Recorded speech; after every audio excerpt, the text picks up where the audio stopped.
The Broncos are in London to play the Jaguars, and they know if there's ever a must-win game for a team on the slide, this is it.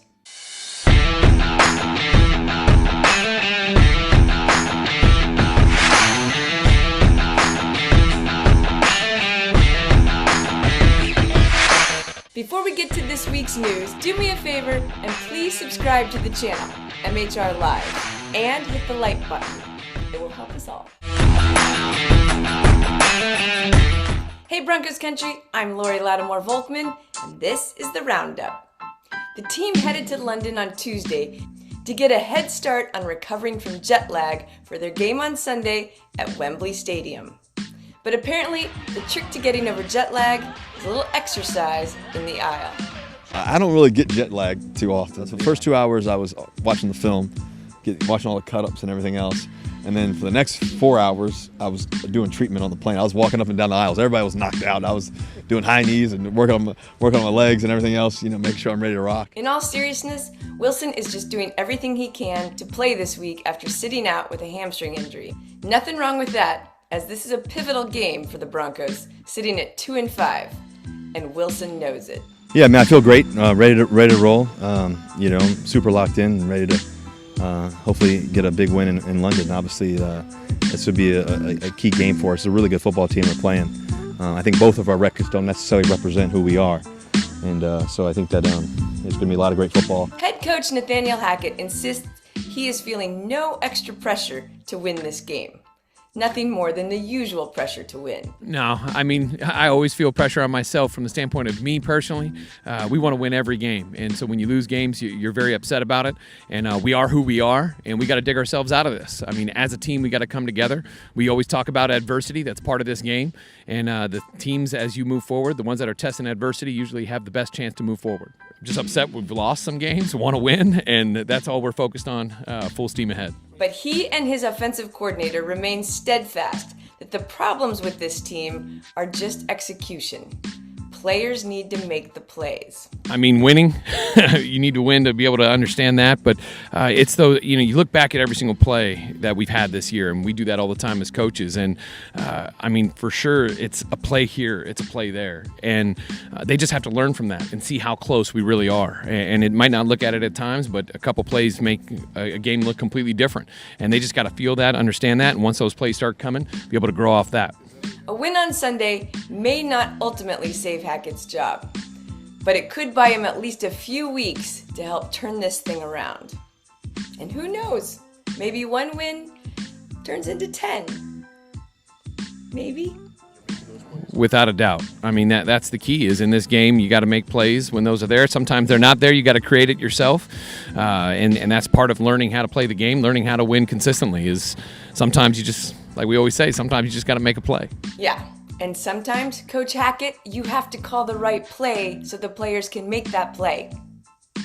But I digress. One guy on offense who's been making lots of big plays is rookie tight end Greg Dulcich. 9 for 9 to 9 different receivers. Wide open Dulcich. First game in the NFL. Touchdown. Rip it. Tosses. Complete. Catch made by Dulcich. After missing training camp and the first part of the regular season, the young tight end has come in and made a splash. It doesn't really surprise me because of the way that he was trending when he was first with us. I think I am a little bit blown away at how he hasn't skipped a beat. I think it just shows, a testament to him for, even with the injury and the time he was out, how hard he worked to pick up the system, just to continually work with Coach Moreland, those guys, because he wasn't allowed to be out with us. So it's a lot of the stuff is on him, and just seeing that and him being able to contribute is a great thing for him. The defense has been playing lights out so far this season, but it's going to come down to the offense to get a win on Sunday. And undoubtedly the most important player on offense is the quarterback. Russell Wilson at full strength is the team's best chance for a victory. But let's be honest, even with all of the playmakers on this offense, Russell Wilson is going to have to carry this team. That's what elite quarterbacks do. They put the team on their back when things are down, and they go with it. Peyton Manning did it, John Elway did it, and now Russell Wilson needs to do it. It'd be better if he had a Mike Shanahan type coach to help the situation rather than hurt it, but it is what it is. Russell Wilson, this is your show. Do all the high knees you need to do and figure out a way to move this offense. Don't sit in the pocket, don't look for the deep shot, don't take the sack. You need to move out to the side and get the ball down the field. Use the down and distance the way it should be. If it's 3rd and 1, run the ball. If it's 4th and 2, run the ball. If it's 4th and 10, get the first down. We don't have to hit the end zone.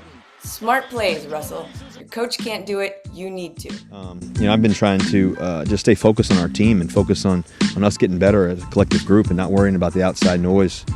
Because the thing is that we can control the outside noise by how we play. And that's for everybody. That's started with me, starting with everybody across the team. So our coaches and everybody, we're all in it. It's this thing together. And we know that, and we're excited about that because we feel like that's something that we can control. Even though as hard as it's been, it hasn't been exactly what we want it to be. Storms don't always last. And this one's not going to last because we're going to work our tails off and work through it. And we're going to try to be the best we can possibly be. I think Coach Hackett's a tremendous coach. He's worked his butt off. Same with the rest of the coaching staff. And as us players, we're working our butts off. It just hasn't come to fruition yet how we wanted to as a collective group. And like I said, it starts with one day at a time. You can't build everything in one day. You gotta make it happen today, and make one thing one moment at a time. It's true that in Broncos country, we probably had unrealistic expectations about how well this could go from the start. That's reality. You come in as a new group, a new quarterback, new owners, everything. It's a new staff. You just keep going down the list, and it takes time to gel with anything. And it's not an excuse. We still want to win. We all have that mindset, but at the same time, we want to win. And the more time you get, the better it all looks. A lot of newness, Mike. A new coaching staff. A lot of new players, new quarterback, new schemes. It doesn't come all together, and I knew it wasn't going to be a well-oiled machine. I thought it would take time, and obviously it has, but there's a lot we have to work on. Then you have some injuries on offense. You start to learn, our staff's trying to learn each other. Our players are trying to learn each other. So it's just a lot. No excuses. We need to play better. Obviously, the offense isn't good enough to win games. Defense has kept it in it, but the offense has to play better. That's an understatement.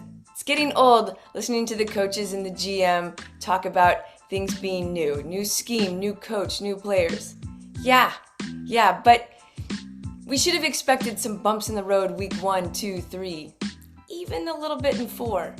But by week 7, you should be able to score more than 9 points and be able to score TDs in the red zone consistently. We are the lowest scoring offense in the NFL, and it's embarrassing. And we can no longer claim it's just a new system, a new scheme, a new coach, a new player. You've had months to get to know each other. Get in that film room and figure it out. Broncos country is tired. We've lived with this for 6 years. We have an elite quarterback now. We have a coach who supposedly knows creative offense.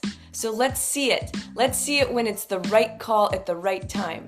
Let's see execution from those players because we've given them a play that makes sense.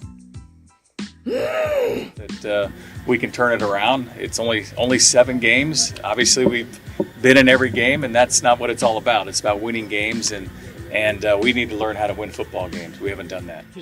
So this is the week to show Broncos country that this team can do this, that this team is not a joke, that this quarterback can make this offense work. Because this fan base deserves it.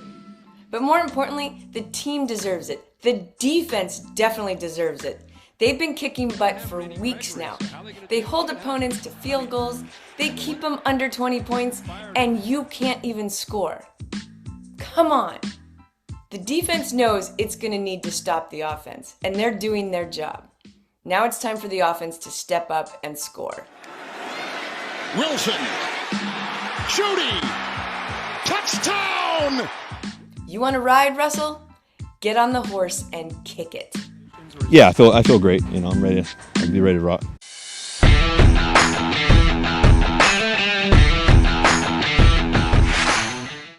But apparently, the trick to getting over after missing much of the offseason and the beginning of the regular season with an injury.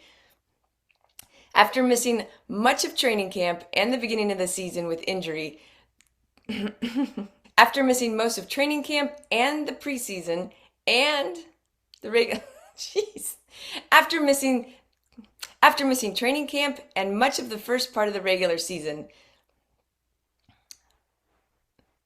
after missing the regular, the game on Sunday is going to come down to the offense, and the most come on.